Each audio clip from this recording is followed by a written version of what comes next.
Hello. Today I prepared these two stress balls. This one is actually shaped like the globe.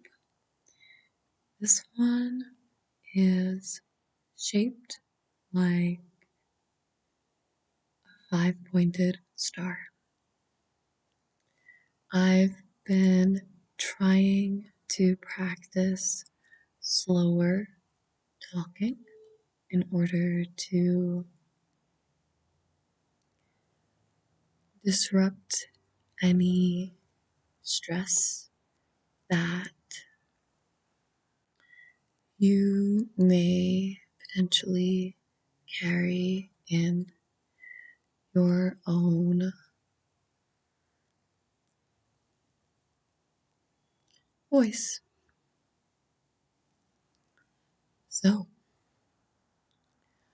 I will now describe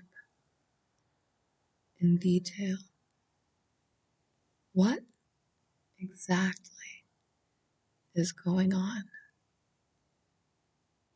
What happens is that the earth is spinning right now, and it doesn't know what exact second it is, nor does it know what exact decade or even century that it is. Just like you, because you are part of Earth.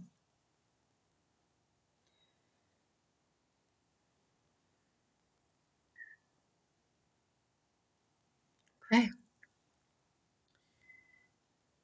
Might be wondering, how did this revolution begin? And that is something that even the Earth could not tell you, because the sun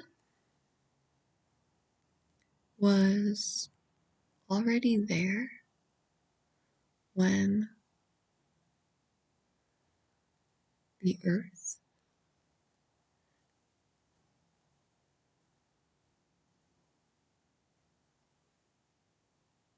got its moon, and even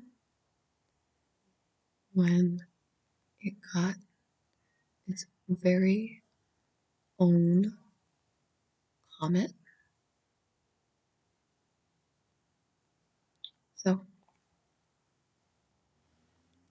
I will now take you on a misguided tour of Earth.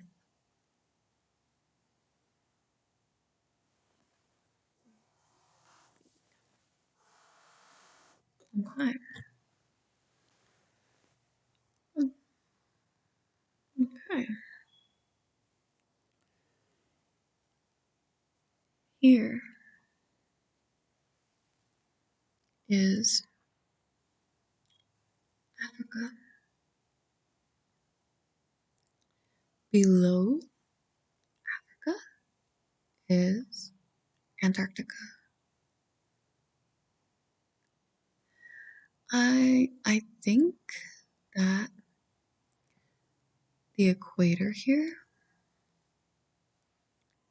I should say the seam, um, does actually line up with the real equator.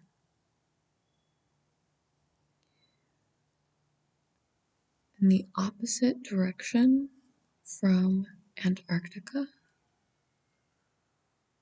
there is Eurasia.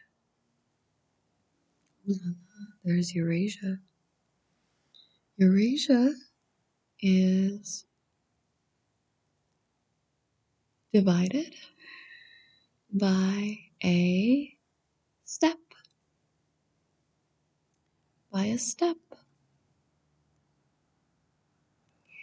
And the steppe is this grassy plain that extends towards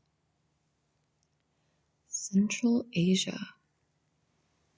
Central Asia. And on the other side of that would be Eastern Europe. On the other side of that steppe. You go even more west from Eastern Europe, there is Western Europe, and that includes the Iberian Peninsula, which has the westernmost point of Europe. North, that would be Northern Europe, and that includes the British Isles. The British Isles are a collection of islands that include Scotland and Ireland and Britain. Britain. Britain extends in political power all the way into Asia.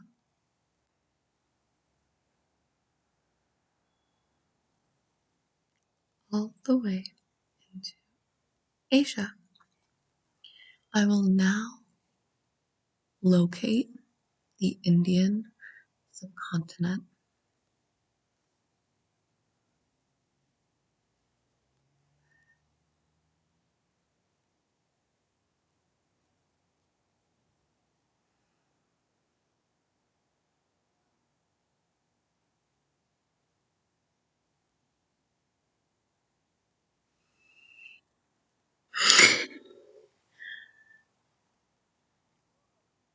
I found it. So, this jut of land is the south of Asia. There is also a peninsula that extends from Eastern Asia. However, the Indian subcontinent is very large and historically was the entire south of the heartland of Asia. Above the Indian subcontinent, there are very large mountains, huge mountains, and north of those mountains, you will reach eventually China. China goes south, and it goes north, and it goes east. After mainland China, there are so many islands. There are so many islands. In the north, there is Korea, and there is Japan. That is actually also a collection of islands. North of China is Siberia, and that goes all the way across the top of the Eurasian subcontinent.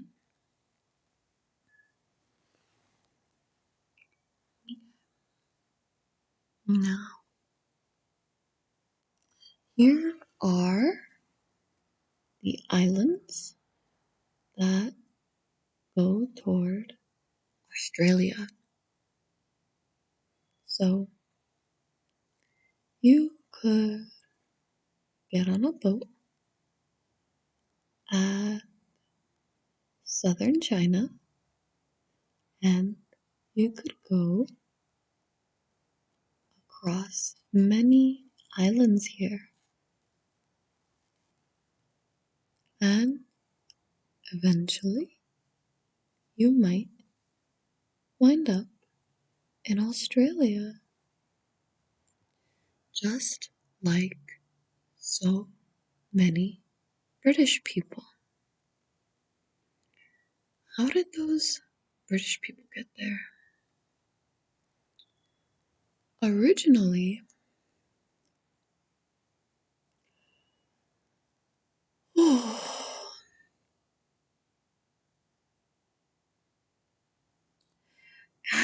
originally, Australia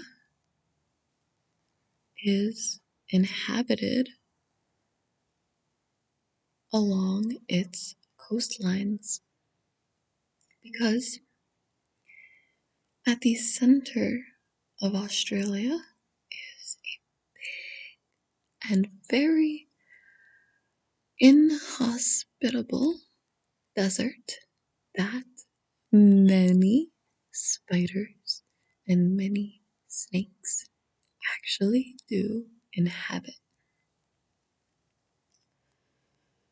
So, how did British people get to Australia? What happened was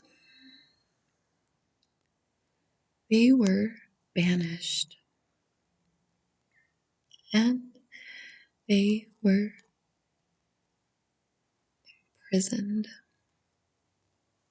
and they were shipped on boats to Australia.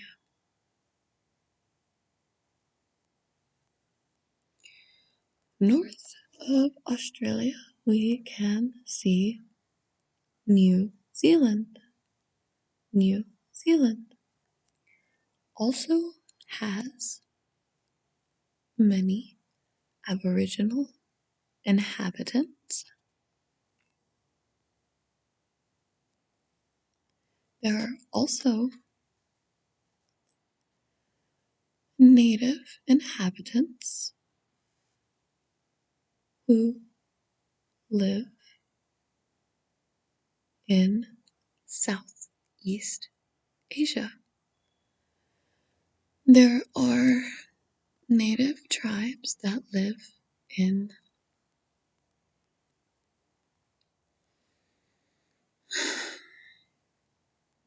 many. There's Jakarta, there's Malaysia, there's the Philippines, and although many immigrants from Europe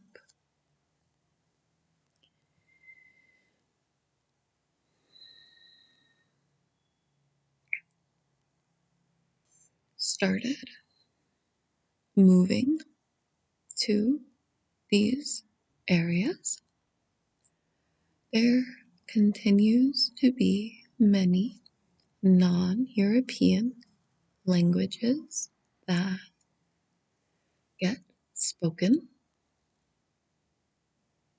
in these islands and these countries that are in the peninsula of Southeast Asia. The Pacific Ocean goes from Eastern Asia to North America. You can see some islands here that I aforementioned, including Korea.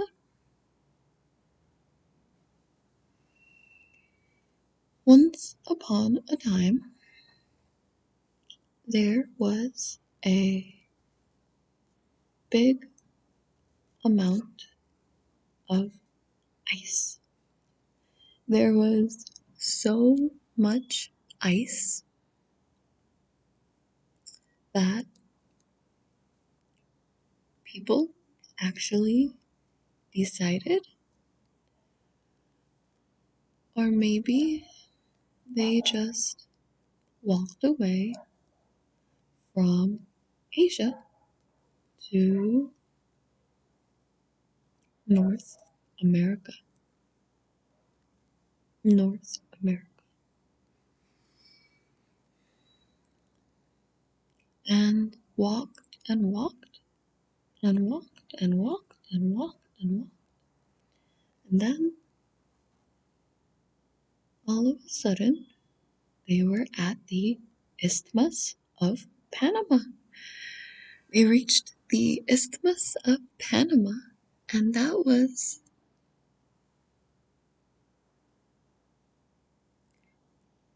one small step, but a really big one. And then all the way down to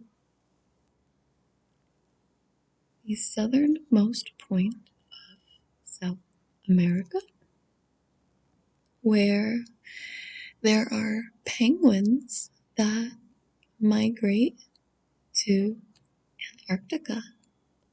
There are penguins that go between South America and Antarctica. And to the north of North America, it gets pretty cold. You could reach the Arctic Pole.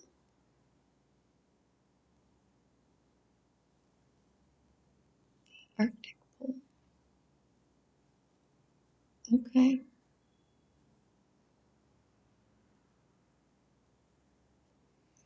Okay.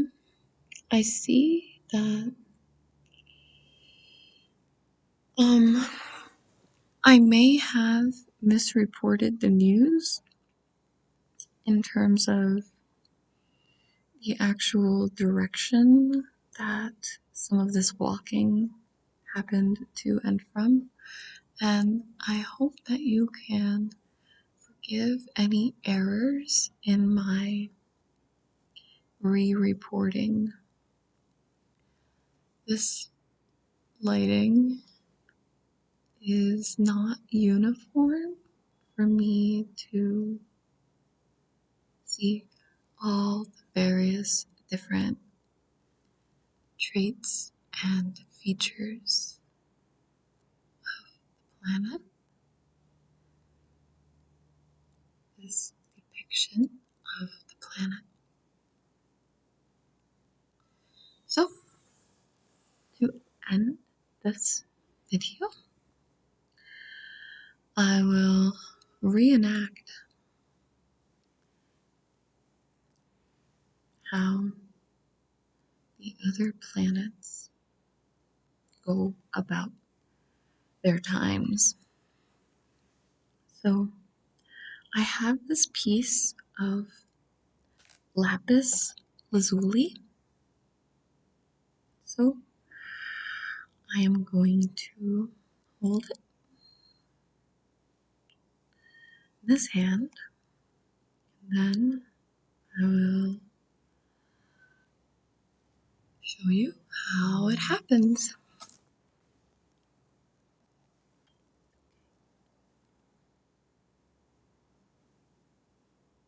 It goes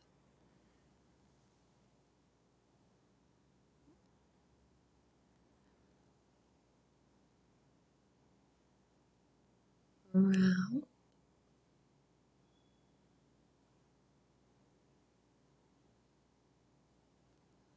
the around.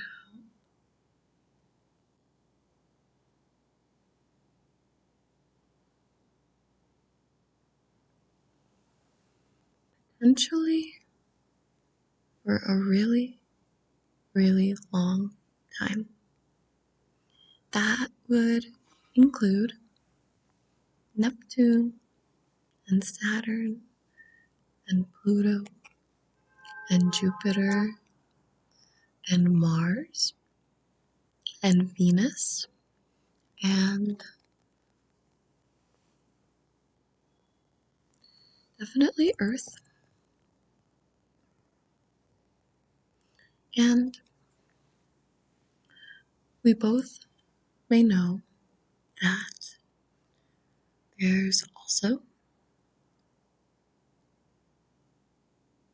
a moon for Earth, and other planets also have moons. Some planets have 3 moons, and we don't interact much with those other planets, and the moons they may or may not have, because we are protected along our own revolutions, and may this revolution be a good one for